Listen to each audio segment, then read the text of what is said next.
लेखाचे नाव आजी नवसहे फळले नवसी. डॉक्टर पूजा भावार्थ देखणे. प्रत्येक वयात आलेल्या मुलीच्या आईवडिलांना चिंता लागते ते तिला सुयोग्य असं स्थळ आणि वर मिळण्याची. अर्थात माझ्याही आईबाबांना हीच चिंता लागलेली होती. मी दत्त सांप्रदायिक परमपूज्य नाना महाराज तराणेकर यांचे अनुग्रहित. माझे आजोबा नानांचे अधिकारी शिष्य. माझ्या आजोळी आमचे वंश परंपरागत आलेले पेशवेकालीन राम मंदिर आणि नानांनी स्थापन केलेले दत्त मंदिर. वडिलांकडून परमपूज्य गोंदवलेकर महाराजांची उपासना. त्यामुळे लहानपणापासून संपूर्ण आयुष्य हे आध्यात्मिक उत्सवांमध्येच गेलेले. भजनाची नितांत आवड. आमच्या नानांच्या परिवारात तर मला मीराबाई म्हणून संबोधत असत. त्यामुळे जशी मी मोठी झाले तशी साहजिकच प्रत्येकाच्या तोंडी हीच चर्चा असे की आता हिचं कसं होणार, ही तर टाळ कुटत बसते, हिला कोण नवरा मिळणार. तेव्हा मी सहज म्हणून जायचे की माझी काळजी नानांना, ते मला असा नवरा देतील की आम्ही दोघे मिळून टाळ कुटत बसू. अनेक स्थळे आली पण आईबाबांना काही पसंत पडली नाहीत. माझ्या अपेक्षा पण तशा पाहिल्या तर विलक्षण होत्या. एक म्हणजे आध्यात्मिक बैठक असलेले घर हवे. घरी काही ना काही परंपरा असावी. सतत जेवणाच्या पंक्ती उठाव्यात म्हणजे भरपूर अन्नदान होत असावे. मुलगा निर्व्यसनी आणि पूर्णपणे शाकाहारी असावा. आणि सर्वात महत्त्वाचे, मुलाचा बुद्ध्यांक उच्चतम असावा, हाय IQ. तसे हे कॉम्बिनेशन दुर्मिळच म्हणावे लागेल. पण माझा विश्वास होता की मला माझे गुरु नक्की असं घर शोधून देतील. आणि एके दिवशी माझ्या बाबांच्या तळेगाव स्थित चुलत काकांकडून, ज्यांना दादा काका असे संबोधले जाते, श्री भावार्थ देखणे यांचे स्थळ आले. कारण आदल्याच दिवशी त्यांच्या इथे बाबांचे म्हणजे डॉक्टर रामचंद्र देखणे यांचे विठ्ठल मंदिरात कीर्तन होते आणि ते देखील भावार्थ यांच्या लग्नासाठी चिंतेत होते. दादा काका आणि देखणे हे देखील तसे नात्यातलेच. सकाळी सकाळी जेव्हा दादा काकांचा फोन आला आणि त्यांनी सर्व माहिती दिली तेव्हा माझे बाबा देवपूजाच करत होते. नुसती माहिती ऐकूनच बाबा म्हणाले की 100% इथेच तुझे होणार. तेव्हा मी त्यांना म्हणाले होते की अहो वडील अध्यात्मातले एवढे मोठे आहेत, पण मुलाला आवड असेल का, ते तर अमेरिकेत शिकून आले आहेत. परंतु जेव्हा आमची पहिली भेट झाली तेव्हाच आम्हा दोघांनाही मनोमन कळले होते की हेच आहे ज्याची आपण वाट पाहत होतो.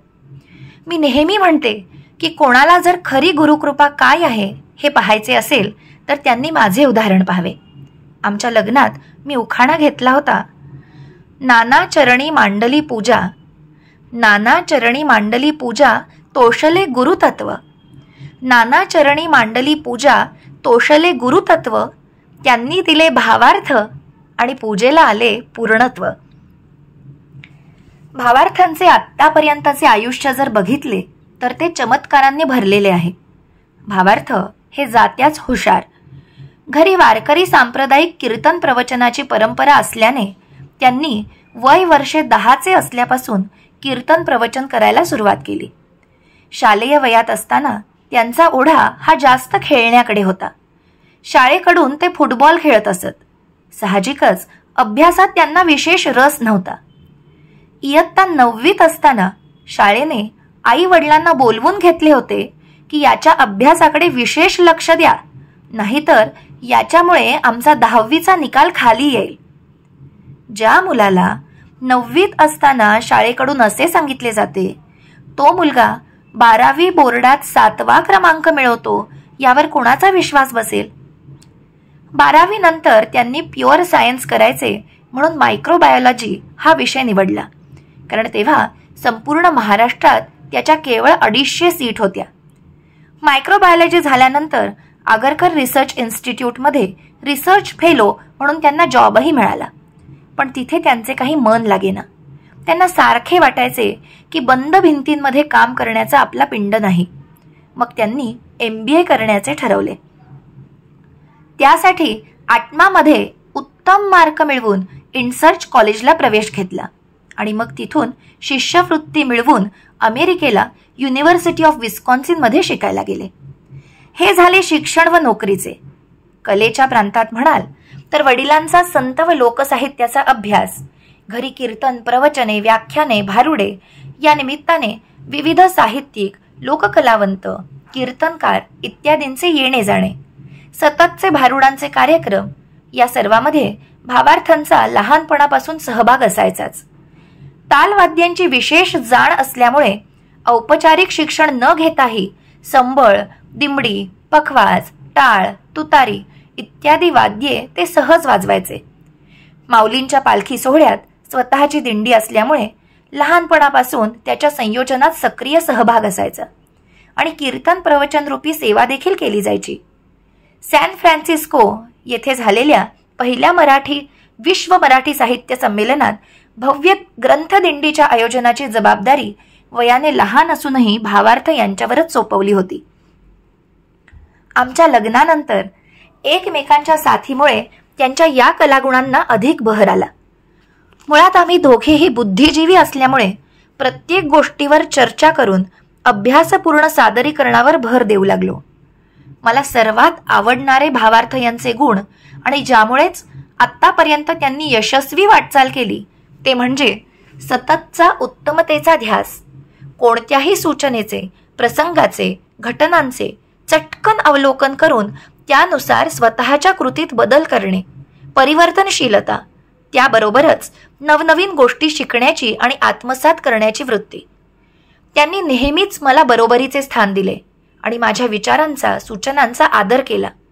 आमच्या लग्नानंतर आम्ही पती-पत्नी असण्याबरोबरच एकमेकांचे मित्रमैत्रीण, मार्गदर्शक, समुपदेशक, प्रवर्तक, प्रेरक कधी झालो हे आम्हालाच कळले नाही.